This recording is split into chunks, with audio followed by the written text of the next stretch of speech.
असम राज channel में आपका स्वागत है, क्योंकि कहानी का असली मजा देखने में नहीं, सुनने में है।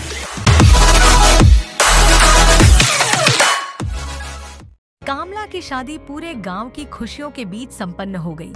हर कोई उसे और उसके पति को आशीर्वाद दे रहा था, लेकिन तांत्रिक के दिल में अभी भी एक अनजाना भय था। उसने कुछ हफ्ते पहले ही कामला के अंदर से एक भयानक आत्मा को भगाया था, लेकिन वह जानता था कि यह आत्मा इतनी आसानी से हार मानने वाली नहीं थी।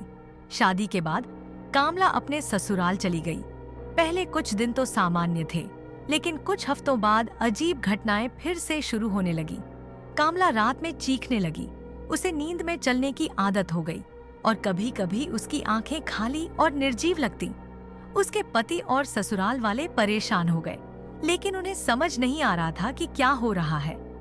एक रात जब कामला के पति की नींद खुली तो उसने देखा कि कामला बिस्तर पर नहीं थी। वह घबराया और उसे ढूंढने निकला। अचानक उसने आंगन में किसी को खड़े देखा। कामला वहां एकदम स्थिर खड़ी थी। उसकी आंखें चमक रही थीं और उसके चेहरे पर अजीब सी मुस्कान थी। कामला, तुम यहाँ क्या कर रही हो? उसके पति ने डरते हुए पूछा, लेकिन कामला ने कोई जवाब नहीं दिया। उसने धीरे धीरे उसकी तरफ देखा और कहा, मैं कामला नहीं हूँ, अब यह शरीर मेरा है। वह आवाज वही थी जिसे तांत्रिक ने पहले सुना था। आत्मा वापस लौट आई थी। अब आत्मा ने न केवल कामला के शरीर को बल्कि उसके ससुराल वालों को भी अपना शिकार बनाना शुरू कर दिया। घर में अजीब अजीब चीजें होने लगी। दिए अपने आप बुझ जाते, दरवाजे रात में खुद ब खुद खुल जाते और घर के लोग बीमार पड़ने लगे। गांव के लोग भी इस भय से दूर रहने लगे थे। कामला के पति ने आखिरकार तांत्रिक से मदद लेने का फैसला किया। तांत्रिक ने जब यह सुना तो उसे यकीन हो गया कि आत्मा वापस आ चुकी है। उसने कहा, यह आत्मा सिर्फ कामला को नहीं बल्कि पूरे घर को बर्बाद करना चाहती है। इसका मकसद अब और बड़ा है। तांत्रिक ने उस घर में जाकर एक बड़ा अनुष्ठान करने का फैसला किया।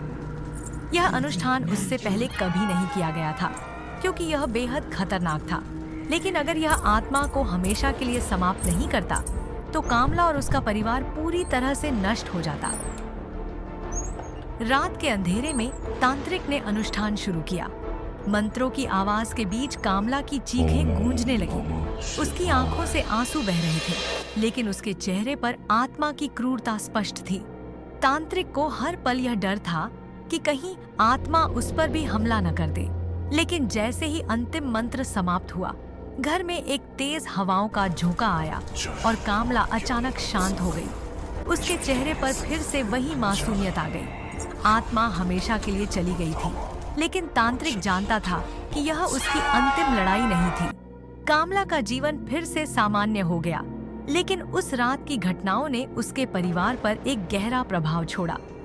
गांव में अब भी लोग उस तांत्रिक को भगवान की तरह मानते थे, लेकिन वे जानते थे कि वह आत्मा कभी भी लौट सकती है, क्योंकि श्राप कभी पूरी तरह समाप्त नहीं होता।